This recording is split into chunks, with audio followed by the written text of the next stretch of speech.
Campgrounds open early, March. There are 2 RVs here, 3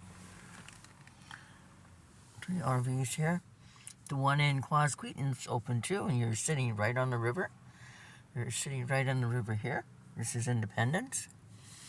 You're right across from one of the neatest and greatest places to eat. I have loved them since I was 8. 60 years. I'm sure I loved them before that. I just wasn't paying attention. And in Independence, they're the only food service that gives us a voucher to have punched. So when it's filled with 5 punches, we get a blizzard. How awesome is that? I think it's pretty cool.